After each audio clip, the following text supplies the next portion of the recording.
Episode की शुरुआत में हम देखते हैं कि तैन तियान लिंगिन को मनाने की कोशिश कर रहा होता है, पर लिंगिन उसकी कोई बात नहीं सुन रही होती। तभी वहां कॉन्ग सुनाकर बताता है कि बाहर जूदा कॉन्ग एडवाइजर के खिलाफ केस करने के लिए आया है। ये सुनकर लिंगिन डर जाती है, पर तभी उसके दिमाग में एक आइडिया आता है और वो तैन तियान को उसके ऑफिस में ले जाकर उसे एडवाइजर की पोस्ट का परमानेंट गवर्नमेंटल अपॉइंटमेंट लेटर देने के लिए कहती है, जिसे दिखाकर वो जूदा कॉन्ग से ये कह सके कि उसे किंग ने तोंगलिंग का एडवाइजर बनाया है और ये एक्सक्यूज उसे शादी से बचा सकता था। उसका आइडिया सुनकर तैन तियान पहले तो फर्जी इंपीरियल अपॉइंटमेंट लेटर बनाने के लिए एग्री नहीं होता, पर फिर वो लिंगिन के इंसिस्ट करने पर उसकी बात मान लेता है। पर वो उसके लिए परमानेंट अपॉइंटमेंट लेटर नहीं बनाता, बल्कि सिर्फ 3 महीने का अपॉइंटमेंट लेटर बनाकर उस पर इंपीरियल मुहर लगा देता है। लिंगिन उस लेटर को बिना पढ़े भागते हुए बाहर लेकर जाती है। तैन तियान भी बाहर आता है। वहाँ जूदा कॉन्ग मौजूद होता है और वो उसे लिंगिन के खिलाफ केस करने के लिए कहता है। इस पर लिंगिन उसे अपना अपॉइंटमेंट लेटर दिखाती है, जिसे जूदा कॉन्ग पढ़ता है और कहता है कि ये तो बस 3 महीने की बात है। 3 महीने तक मैं इंतजार कर लूंगा, उसके बाद तुम्हें अपने साथ लेकर जाऊंगा। इस पर लिंगिन उस लेटर को पढ़ती है और शॉक रह जाती है। फिर वो तैन तियान के पीछे हाथ धोकर पड़ जाती है कि वो उसे परमानेंट अपॉइंटमेंट लेटर बनाकर दे दे, पर तैन तियान ऐसा करने से मना कर देता है और कहता है कि अगर ये बात इंपीरियल कोर्ट में चली गई कि मैंने कोई फर्जी अपॉइंटमेंट लेटर बनाकर उस पर इंपीरियल मुहर लगाई है, तो मुझे एग्जीक्यूट कर दिया जाएगा। तभी वहाँ असिस्टेंट जाओ आती है और तैन तियान को बताती है कि उसे मजिस्ट्रेट सॉन्ग इंग्लिन ने बुलाया है। तैन तियान सॉन्ग इंग्लिन के पास जाता है तो सॉन्ग इंग्लिन उसे बातों ही बातों में लिंगिन को नौकरी से निकालने के लिए कहते हैं और अपने असिस्टेंट को एडवाइजर की पोस्ट के लिए ऑफर करते हैं। इस पर तैन तियान बात बनाते हुए उनसे कहता है कि मैं ऐसा नहीं कर सकता, क्योंकि मैं और एडवाइजर दोनों एक दूसरे से बहुत प्यार करते हैं। उसकी बात सुनकर सॉन्ग इंग्लिन काफी डिसअपॉइंट होते हैं, क्योंकि उन्हें उनका प्लान फेल होता हुआ महसूस होता है। फिर वो तैन तियान से कहते हैं कि ठीक है, अगर ऐसी बात है तो मैं कुछ नहीं कहूंगा। इधर लिंगिन जूदा कॉन्ग के पास गुस्से में जाती है और उसे पीछा छुड़ाने के लिए उसे बताती है कि वो और मजिस्ट्रेट दोनों एक दूसरे से बहुत प्यार करते हैं, इसीलिए वो उसके साथ नहीं जाना चाहती। उसकी ये बात सुनकर जूदा कॉन्ग सैड होकर गंगा जमुना बहाने लगता है। इधर तैन तियान और असिस्टेंट जाओ जैसे ही सॉन्ग इंग्लिन से मिलकर बाहर आते हैं, वैसे ही वहाँ साओफेंग पहुंचता है और वो उन्हें बताता है कि सैन जी के सारे सर्वेंट्स जिन्हें पूछताछ के लिए काउंटी ऑफिस लाया गया था, वो सारे के सारे गायब हैं। इस पर तैन तियान को सॉन्ग इंग्लिन पर शक होता है और वो अपने सारे ऑफिसर्स के साथ उनका रास्ता रोक लेता है। सॉन्ग इंग्लिन कैरेज से उतरकर बाहर आते हैं तो साओफेंग उनका कैरेज चेक करता है, तो उसमें सारे सर्वेंट्स को होस्टेज बनाकर रखा गया होता है। तैन तियान उनसे पूछता है कि आप इन्हें कहाँ लेकर जा रहे थे। इस पर सॉन्ग इंग्लिन कहते हैं कि मैं बस इन्हें अपने साथ ले जाकर इस केस की इन्वेस्टिगेशन करना चाहता था। इस पर तैन तियान कहता है कि ये केस तोंगलिन का है और तोंगलिन का मजिस्ट्रेट मैं हूँ, इसलिए इस केस की इन्वेस्टिगेशन भी मैं ही करूंगा।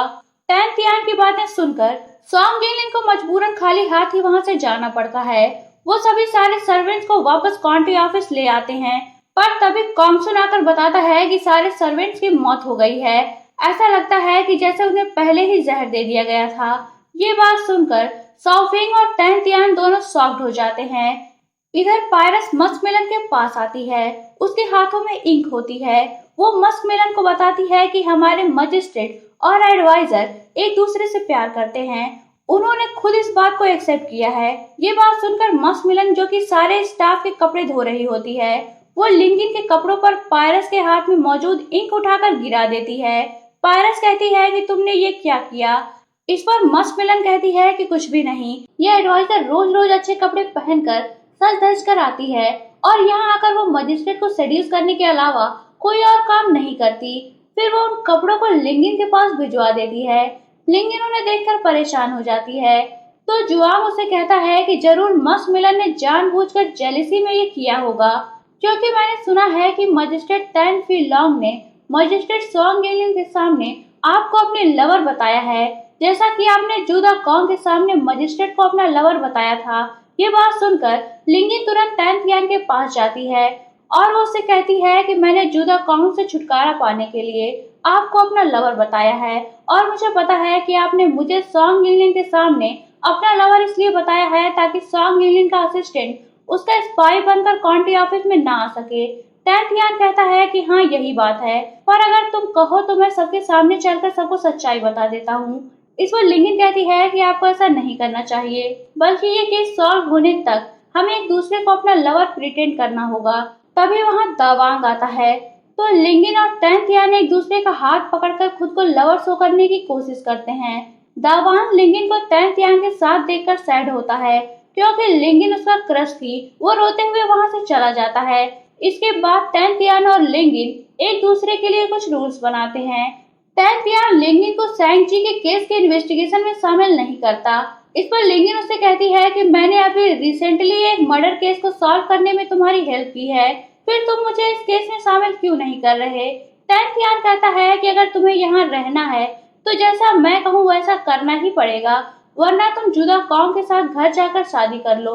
इस पर लिंगन को टैंथियान की बात मजबूरन माननी पड़ती है। तभी वहाँ जियाओलू केक्स लेकर आता है, जिसे तुरंत लिंगन खाने लगती है, पर टैंथियान उस पर कोई ध्यान नहीं देता। उन दोनों को इस तरह देखकर जियाओलू कहता है कि आजकल का प्यार काफी अजीब है। लोग बस कहने के लिए ही एक दूसरे को लवर कहते हैं, पर हकीकत में वो एक दूसरे के साथ बस टाइम पास करते हैं, फिर थोड़ी ही टाइम बाद ब्रेकअप करके किसी दूसरे को ढूंढ लेते हैं। उसकी इस बात पर टैंथियान लिंगन को एक केक खाने के लिए उठाकर देता है।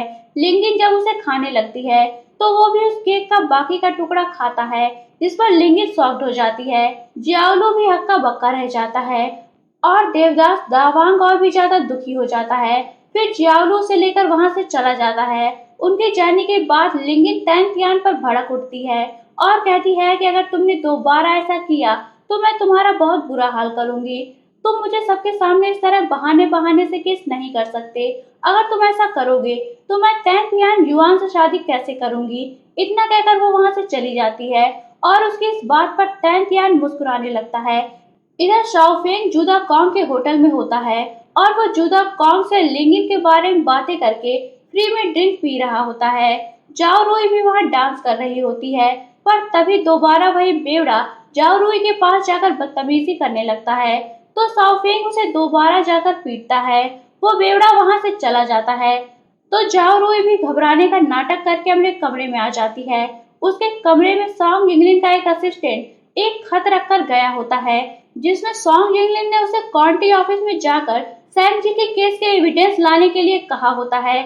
जाओ रुई उस खत को पढ़कर तुरंत जला देती है। इधर जुदा कॉन्ग शाओफेंग को बताता है कि वो नेक्स्ट डे एक डांस कंपटीशन ऑर्गेनाइज करने वाला है, जिसमें पूरी कंट्री से कई डांसर्स आएंगी। अगर जाओ रुई इस कंपटीशन को जीत जाएगी तो उसे तोंगलिन की बेस्ट डांसर का अवार्ड मिलेगा और मेरा होटल भी फेमस हो जाएगा।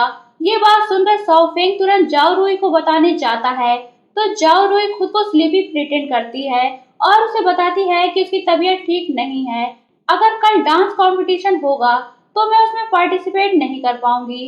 शाओफेंग उसे कहता है कि तुम परेशान मत हो, तुम आराम करो, मैं सब कुछ संभाल लूंगा। इतना कहकर वो वहां से चला जाता है। इधर लिंगन अपनी सारी रोमांटिक नॉवेल्स के रोमांटिक सीन्स पर रिसर्च कर रही होती है। तभी वहां टैंथियान आता है, तो लिंगन उसे हमेशा स्माइल करने के लिए कहती है, क्योंकि उसके अकॉर्डिंग जो लोग प्यार में पड़ते हैं वो लोग हमेशा स्माइल करते रहते हैं। फिर वो उसे लेकर मार्केट में जाती है, तो वहाँ सारे लोग उन दोनों को कपल्स जैसा ट्रीट करते हैं, क्योंकि उन सभी को पता चल चुका होता है कि मजिस्ट्रेट और एडवाइजर एक दूसरे से प्यार करते हैं। इधर जुदा कॉन्ग के होटल में डांस कंपटीशन शुरू हो चुका होता है। सारी डांसर्स एक एक करके अपनी डांस परफॉर्मेंस देकर जा रही होती हैं। तभी जाओ रुई की जगह शाओफेंग डांस करने के लिए जाता है। वो परफॉर्मेंस शुरू ही करता है, तभी वहाँ लिंगन और टैंथियान भी परफॉर्मेंस देखने आते हैं। लिंगन शाओफेंग को देखते ही पहचान जाती है और जोर से चिल्लाकर कहती है कि ये तो शाओफेंग है। इस पर सभी लोग उसे देखने लगते हैं। जुदा कॉन्ग किसी तरह सारे लोगों को वहां से बाहर भेजता है। सबके जाने के बाद टैंथियान शाओफेंग से जाओ रुई की जगह परफॉर्मेंस करने की वजह पूछता है, तो शाओफेंग बहुत ही मासूमियत से बताता है कि जाओ रुई की तबीयत ठीक नहीं थी, इसीलिए मैं उसकी जगह परफॉर्मेंस करने आ गया। तभी जुदा कॉन्ग वहां आकर शाओफेंग को डांस कंपटीशन को बर्बाद करने के लिए बुरा भला कहने लगता है, तो शाओफेंग उसकी बातों को मजाक में टाल देता है और कहता है कि मैं जाओ रुई नहीं तो क्या हुआ, मैं जैंग रुई हूँ। तभी जूदा कॉन्ग की नजर एक दूसरे से चिपके लिंगिन और तैंथियान पर पड़ती है, तो जूदा कॉन्ग काफी जेलस फील करता है। इस पर तैंथियान और लिंगिन उसे और भी ज्यादा जलाते हैं, जिस पर उसे और भी सदमा लगता है। तभी कॉन्ग उसे वहां से लेकर चला जाता है। यहीं ये पार्ट एंड होता है। तो दोस्तों, अगर आप जानना चाहते हैं कि कहानी में आगे क्या हुआ, तो बने रहिए मेरे साथ। और अगर आपने अभी तक चैनल को सब्सक्राइब नहीं किया है, तो चैनल को सब्सक्राइब करके बेल आइकन पर क्लिक कर लीजिए, ताकि आपको हमारे आने वाली वीडियोस की इंस्टेंट नोटिफिकेशंस मिलती रहे। तो मिलते हैं नेक्स्ट वीडियो में। तब तक के लिए take care and good bye.